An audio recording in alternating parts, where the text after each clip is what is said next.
अस्सलाम वालेकुम वरहमतुल्लाहि वबरकातुहू। आज हम लोग सालार जंग के रिफॉर्म्स के बारे में पढ़ने वाले हैं। और सालार जंग के रिफॉर्म्स से क्या होता है कि हैदराबाद स्टेट की बहुत ज्यादा तरक्की होती, और इंडिया में जितने रियासतें हैं, जितनी भी जो है ममलकतें थी, उन सब में जो है मजबूत और सबसे ज्यादा माली तौर पर एक मुस्तहकम रियासत हैदराबाद कैसे बना, ये सिर्फ सालार जंग के इस्लाहात का नतीजा है। और सालार जंग के दौर में जो इस्लाहात का जो काम शुरू हुआ, जैसा कि हम लोग बोलते तहसीलदार या फिर ताल्लुकादार, तो कुछ कुछ टर्म्स जो है आजकल रेवेन्यू में भी आज वो चीजें मिलती है आपको। तो सालार जंग के रिफॉर्म्स को पढ़ना तेलंगाना के मूवमेंट की शुरुआत समझा जाता। आप तेलुगु एकेडमी की मेरे सामने किताब है, ये किताब से भी मैं रेफर कर रहा था। तेलंगाना मूवमेंट की किताब है, तो इस किताब में भी जो है सालार जंग के रिफॉर्म्स पे कम से कम 30-35 सफाहात का एक चैप्टर जिक्र किया गया है। तो सालार जंग के रिफॉर्म्स के बारे के असरात जो है बाद में हैदराबाद स्टेट पे कैसा पड़े थे, वो सारी चीजें आप लोगों को आगे जाके समझ में आएंगे। तो एक बार बोलिए कि सालार जंग के रिफॉर्म्स के बारे में आज हम लोग पढ़ने वाले हैं। ठीक है, रिफॉर्म्स को उर्दू में क्या बोलते हैं? इस्लाहत। सालार जंग के रिफॉर्म का अगर पढ़ना है तो सालार जंग के रिफॉर्म से पहले के हालात आपको जानना जरूरी है। ठीक है, तो सालार जंग के रिफॉर्म्स से पहले के हालात हैदराबाद में कैसे थे कि आप देखेंगे कि 1853 में सालार जंग को अपॉइंट किया गया as prime minister of Hyderabad state. Hyderabad state के प्राइम मिनिस्टर के तौर पर सालार जंग को अपॉइंट किया गया। और जो प्राइम मिनिस्टर होता उसी को आसिफ जाही सल्तनत में एक दूसरा नाम दिया जाता, जिसको क्या कहते हैं? दीवान कहते हैं। क्या कहते हैं? दीवान। ठीक है। दीवान। हाँ, दीवान या प्राइम मिनिस्टर दोनों का मतलब एक ही है। और जब इन्हों उस मनसब पर फायज हुए थे तो उससे पहले हैदराबाद के हालात बहुत खराब थे। माशी हालात तो बिल्कुल बदतर थे। और क्यों? क्योंकि बहुत ज्यादा फाइनेंशियल क्राइसिस हो गया था, मालियाती बहरान शुरू हो गया था। उसकी वजह क्या थी? उसकी वजह ये थी कि ये जो सिक्योरिटी के नाम पे मराठास और बीजापुर बीजापुर ने मैसूर, ठीक है, मैसूर और जो है महाराष्ट्र से सिक्योरिटी के नाम पे जो है बहुत बड़ी आर्मी ब्रिटिश की हैदराबाद में रहती थी। और उसके अखराजात इतने ज्यादा होते थे, इतने ज्यादा होते थे कि उसको पे करने के लिए, सैलरीज पे करने के लिए आपको जो है कई जरखेज गांव को जो है रायलसीमा के करनूल है और कड़पा है, ऐसे इलाकों को जो है दे देना पड़ा था। और उसके बाद भी ये हालात आए थे कि सरकारी मुलाजिमीन के सैलरीज तक अदा नहीं हो सकते थे। और 2-2 3-3 महीने, 6-6 महीने, 1-1 साल तक की सैलरीज जो है गवर्नमेंट एम्प्लॉयज के पेंडिंग में रहते थे। और इसके बाद भी क्या हुआ कि हुकूमत जो है अपने रोजमर्रा के इंतजामी उमूर को चलाने में भी जो है बहुत ज्यादा मुश्किलात का सामना हुकूमत को होता था। और इसके अलावा भी क्या है, निजाम जो थे, जो जो भी बादशाह रहते थे, तो उन्होंने जो है अपने पर्सनल एक्सपेंसेस को भी जो है पूरा नहीं कर सकते थे। और उनके पास जो भी जेवरात वगैरह रहते थे उनको हाई इंटरेस्ट पे गिरवी रख के, बतौर रहन रख के, हाई इंटरेस्ट पे सोना, पैसा जो है कर्जे में लेना पड़ा था। और जो मरकजी ट्रेजरी था, जो खजाना था, वो भी जो है कंट्रोल में नहीं था। और इसके अलावा भी जो है यहाँ पर जो है दिल्ली में कहीं मुगल रहते थे, कहीं कुछ रहते थे, कहीं ब्रिटिश रहती थी, कहीं जो है आपको कंपनी की रूल रहती थी, ब्रिटिश ईस्ट इंडिया कंपनी की। तो सिक्का जो है एक जगह का नहीं रहता था बाजाब्ता। कोई दिल्ली से आ गया तो उसका सिक्का चलता था, कोई जो है आपको मैसूर से आ गया तो उसका सिक्का चलता था। महाराष्ट्र के मराठा किंग्स जो थे, उनका, उनके दौर का कोई, उनके इलाके का कोई हिजरत करके आता तो उसका सिक्का चलता था। तो हर एक जो है अपना अपना सिक्का चला लेते थे। तो यहाँ तक कि उसका नतीजा ये हुआ कि करेंसी पे भी जो है कंट्रोल हुकूमत का खत्म हो गया था। और जो रेगुलर रिकॉर्ड ऑफ अकाउंट्स रहते थे, मतलब अकाउंट्स का बाजाब्ता हिसाब व किताब जो भी रहता था, कहाँ से पैसा आ रहा, कहाँ से जा रहा, वो सब भी जो है इतना ज्यादा वो हो गया था कि उसको कंट्रोल नहीं कर सकते थे। और एक चीज बता रहा हूँ, कभी भी आपको घर चलाना है या हुकूमत चलाना है तो इनकम ज्यादा रहना या एक्सपेंडिचर ज्यादा रहना, खर्चा ज्यादा रहना या आमदनी ज्यादा रहना? आमदनी। आमदनी ज्यादा रहना। ठीक है। वो एक मशहूर मकौला है, देखिए, आमदनी अठन्नी क्या है, खर्चा रुपया खर्चा। क्या है वो, खर्चा। रिपीट। आमदनी है तो खर्चा रुपए। खर्चा रुपया, तो वैसा रहा तो फिर जो है नहीं जाता। तो पहले आपके आमदनी 1 रुपए की होनी चाहिए और खर्चा जो है आप उसको 75 पैसा रखते या जितना भी रखते, वो आपकी मर्जी है। तो लेकिन यहाँ पर कैसा था कि इनकम का कितना था, एक्सपेंडिचर का 1/5 इनकम है, गते मतलब अखराजात 5 है तो उसका इनकम कितना है, 1 है। ठीक है। The income of state was 1/5 of its expenditure. अखराजात का 5वां हिस्सा आमदनी होती थी। और हर ऑफिस जो है ऐसा होता था कि बिडिंग और करप्शन में जो है डूब के हुआ होता था। तो ये सारे हालात थे, और इसके अलावा भी जो है ऐसे हालात में जो है सालार जंग जो है ओहदा संभालते। तो जिस वक्त सालार जंग ओहदे पे फायज होते, उस वक्त उनकी उम्र 24 साल होती थी। और उन्होंने जो है वेस्टर्न एजुकेटेड थे। मतलब वेस्टर्न एजुकेटेड का मतलब उन्होंने जो है ऑक्सफोर्ड यूनिवर्सिटी से बाजाब्ता डॉक्टरेट हासिल किए हुए थे। और उनका असल नाम क्या है, मीर तुराब अली खान इनका नाम है। और उनको बली। सालार जंग अव्वल के नाम से ये लकब दिया गया है। और इनको प्राइम मिनिस्टर का ओहदा 31 मई, आज 31 मई है ना, कितने साल हो गए, 1853। अजीब इत्तेफाक है, देखिए आज आज आज का ही दिन है। हो सकता है जी शायद सर। ये दिन आना था कल। लाइट जो है बार बार कोशिश कर रहा था, बिल्कुल फजर के बाद आ रही, 10 मिनट के बाद जा रही थी, आ रही थी, 10 मिनट के बाद जा रही थी। तो मेरे पास ऐसे लोग थे जो एक 15 दिन पहले से एक्साइटमेंट में थे कि सर जो है तेलंगाना मूवमेंट शुरू करने वाले हैं, तेलंगाना मूवमेंट शुरू करने वाले हैं। लेकिन पहले दिन ऐसा हुआ कि बेचारे जो है कई लोग इंतजार में थे, इसलिए आज बहुत कम लोग आए, शायद कि आज भी कुछ लाइट जाने का बहाना होता बोल के। तो शायद ये वजह होंगी जो हम लोगों को सालारजंग के रिफॉर्म्स उनके ओहदे पे तकर्रुरी वाले दिन शुरू करे थे। तो जरूर जो है ये एक खास बात जरूर है। तो 1853 में इन्हों अपॉइंट हुए थे और 30 साल तक इनका दौर चला था इस्लाहात का। और जो है इन्हों बाद में वो कलरा बोलते, देखिए कॉलेरा, जो हैजा की बीमारी रहती, जो मतलब कलरा समझते हैं ना आप लोग, वो बीमारी से जो है इनका इंतकाल। एकदम। जी जी।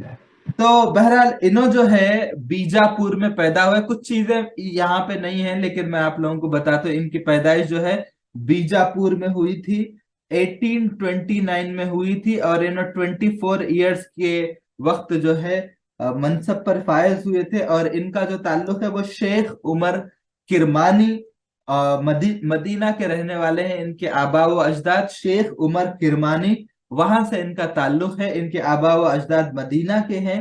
और बहुत ज्यादा इन्हों पढ़े लिखे और काबिल हैं, मेहनती हैं, और क्या बोलते हैं, ईमानदार हैं। बहुत ज्यादा इनके अंदर सलाहियतें हैं। तो इनसे पहले कौन थे? तो इनसे पहले जो है नासिरुद्दौला जो हुकूमत करते थे, तो उनके दौर में सिराजुल मुल्क के नाम से एक प्राइम मिनिस्टर थे, सिराजुल मुल्क। ठीक है। उन्होंने जो है प्राइम मिनिस्टर रहते थे। उनका इंतकाल 1853 में हुआ था। ठीक है। सिराजुल मुल्क के इंतकाल के बाद उस जगह पर फायज हुए थे। और इनका नाम जैसा मैं बताया था मीर तुराब अली खान है। और सालार जंग अव्वल का लक़ब ब्रिटिश वाले दिए थे, क्योंकि इन्हों जो है 3 निजाम्स के अंडर काम करते। एक तो नासिरुद्दौला के पीरियड में काम करते, और उसके बाद अफजलुद्दौला के पीरियड में काम करते, और महबूब अली खान जो 6th निजाम है उनके पीरियड में काम करते। तो इनको जो है 3 निजाम हुक्मरानों के अंडर काम करने का मौका मिलता। नासिरुद्दौला और अफजलुद्दौला के वक्त तो इन्हें प्राइम मिनिस्टर रहते थे, और मीर महबूब अली खान के दौर में भी इन्हें प्राइम मिनिस्टर रहते थे। मगर जब चूंकि 3 साल की उम्र में जो है इन्हों जो है जब मीर महबूब अली खान की उम्र सिर्फ 3 साल थी, उस वक्त उन्होंने सुल्तान बने थे। और इन्हों उसके बाद उनके बाद सबसे ज्यादा पावरफुल ओहदे पे फायज थे, तो उनकी कम उम्री का इनको भरपूर फायदा हुआ था। ठीक है, समझ गए आप? जब कोई सुल्तान कम उम्र के हैं तो वो किरकिरी नहीं होते ना, आप ये मत करिए, वो मत करिए, ऐसा मत करिए, वैसा मत करिए। वो कब होता? जब 20-25 साल की उम्र है सुल्तान की, तो जब होता। लेकिन जब सुल्तान 3 साल के हैं और उसके बाद सबसे पावरफुल ओहदा आपका है, तो आप क्या करते? आप उसका भरपूर फायदा उठाते नहीं उठाते? बोलिए जी जरा। सर। जी सर, जी सर। यस तो सर। Yes sir. हमारे क्लास को बोरिंग मत बनाइए, वरना फिर क्या बोलते, मजा नहीं आता, समझे आप? तो थोड़ा सा आप या तो चैट बॉक्स का इस्तेमाल करिए। मेरे को इस बात से कोई एतराज नहीं है कि लोग बोलना, क्योंकि कई घरों में ऐसे रहते जो लोग, बच्चे सोते रहते और लोग क्लास ऑन करते। तो बहरहाल इन्हों जो है, आ, जितने प्राइम मिनिस्टर्स थे आसिफ जाही सल्तनत में, उन सब में ज्यादा काबिल थे। और नासिरुद्दौला, अस्सलाम वालेकुम सर। जी वालेकुम सलाम, बोलिए। मीर महबूब अली खान की तुराब अली खान की डेथ 8 फरवरी 1883 बता रहे ना। फिर मीर महबूब अली खान के पीरियड में कैसा काम कर सकते हो ना? क्यों? क्यों नहीं कर सकते? ये 1869 ही है ना उनका। ये 83 में इंतकाल हो गया। 1869 से 1911 तक थे वो नमीर महबूब अली खान। और इन 69, तो खैर, इन्हों 1853 से 83 तक, यानी 30 साल तक थे। और मीर महबूब अली खान के दौर में ही इनका इंतकाल होता। ठीक है, तो 69 में इनो फायज हुए थे, 3 साल बोलते, 66 के हैं मीर महबूब अली खान, उनकी पैदाइश। और जो है, उनके सुल्तान रहते हुए ही इनका इंतकाल हुआ। उसके बाद भी जो है, एक ऑफिसर है जिनका हम बाद में पढ़ेंगे नाम, उन्होंने उस ओहदे पे फायज हुए थे, उनको सालार जंग दुवम बोलते, उनका हम आगे पढ़ेंगे। ठीक है, आप ये देखिए कि उन्हें 1869 में तख्त पे फायज हुए थे। ठीक है, और उनका दौर 1911 तक चला था। तो ये चीज बेसिक है, आप लोगों को मालूम होना चाहिए, ये बेसिक बात है। ठीक है, तो बहरहाल सवाल करे, अच्छा हुआ। एक और इम्पोर्टेंट बात ये बताना चाह रहा हूँ कि जैसा कि इन्हों जो है, ब्रिटिश वालों के पास बाजाब्ता जो पॉलिटिकल एडमिनिस्ट्रेशन है उसका बाजाब्ता कोर्स भी करे थे। ऑक्सफोर्ड यूनिवर्सिटी में जब इन्हें पढ़ रहे थे लंदन में, तो वहां पे बाजाब्ता कोर्स सीखे थे। और वहां पे इंग्लिश ऑफिसर हैं जिनका नाम है, मेरे अपने नोट्स है, डाइटन के नाम से एक इंग्लिश ऑफिसर है। उनके पास एडमिनिस्ट्रेशन कैसा चलाना, इसकी बाजाब्ता ट्रेनिंग लिए थे नो। और इसके अलावा इंग्लिश जबान को भी बहुत अच्छे से सीखे थे। और इन्हों जो है, अगर इन्हों नासिरुद्दौला के वक्त इन्हों अपॉइंट नहीं होते, तो हो सकता है कि जो आसिफ जाही सल्तनत है वो तबाही के दहाने पे चले जाए। और जब कहीं बुरे हालात पैदा होते, जैसा मोहम्मद गवान के साथ हुआ था, जब उनके साथ साजिश हुई थी, उनको जो है फांसी दी गई थी, उसके बाद जो है पूरी बहमनी सल्तनत जवाल पजीर हो गई थी, क्योंकि उसके बाद वैसा ऑफिसर नहीं आया था। तो जैसा बहमनी सल्तनत में आपको मोहम्मद गवान जैसे ऑफिसर है, और उनके बाद जो है पूरा जवाल पजीर हो गया था, पूरा पूरा उनका जो उनकी जो भी उनकी ममलकत थी, सेम उसी तरह अगर सालार जंग अव्वल मीर तुराब अली खान आसिफ जाही सल्तनत को नहीं मिलते, तो शायद हो सकता है, मैं वो ऑफिसर का भी नाम लेता हूँ जिनका नाम है विलियम डिग्बी नाम है उनका। उन्होंने बोले कि अगर इन्हों नहीं आते उस वक्त 1853 में, तो हो सकता कि अंग्रेज जो है, जितने ब्रिटिश वाले थे, वो दक्कन के कमजोर हालात का भरपूर फायदा उठाते हुए आसिफ जाही सल्तनत को बर्खास्त करके अपनी ममलकत वहां पे, अपनी हुकूमत वहां पे शुरू कर लेते थे। लेकिन वैसा नहीं हुआ, क्योंकि because of the talent of, किसकी किसके टैलेंट की वजह से नहीं हुआ ऐसा? सालार जी। सालार जंग बोलते तो हैं। सालार जंग की मेहनतों और कोशिशों से जो है ये हुआ कि भाई ये सब बुरे हालात को ना कंट्रोल करे थे। और सबसे बड़ी चीज ये थी कि 80 इनके इनके 30 साल का जो दौर है, इसको 3 जुमरों में तकसीम करते। एक तो ये है कि 1857 से 1864, ठीक है, एक दौर। ये क्या है, फर्स्ट पीरियड है। और इसके बाद जो सेकंड पीरियड है 1864 के बाद से लेके 1880 तक का एक दौर है। और उसके बाद 1880 से लेकर 1883, ये तीन अदवार हैं, ठीक है। ये तीन अदवार है, ये फर्स्ट दौर है, और ये सेकंड दौर है, और ये थर्ड वाला दौर है। तीन अदवार हैं। पहला जो दौर रहता 57 से 64 तक, ये पहला दौर इसलिए, हालांकि इन्हों 53 में बनते, लेकिन इन्हों जो है पूरी पकड़ इनको मिलती 57 में। तो इस वक्त जो है, जो इनके इस्लाहात रहते वो बहुत ज्यादा स्लो चलते, और इन्हों कोशिश ये करते कि ब्रिटिश वालों से कोई किरकिरी नहीं होना हमारी, हम कोई दुश्मनी नहीं खरीदना। तो कोशिश ये करना कि हम जो है ब्रिटिश वालों से अपनी वफादारी, अपनी जो भी इताअत फर्मा बरदारी है उसको जारी रखना। और यहाँ पर 57 बाज़ाब्ता इसलिए बोल रहे हैं क्योंकि इंडिया में 1857 में क्या होता साहब, बगावत शुरू हो जाती थी। बगावत शुरू। तो बगावत शुरू हुआ था।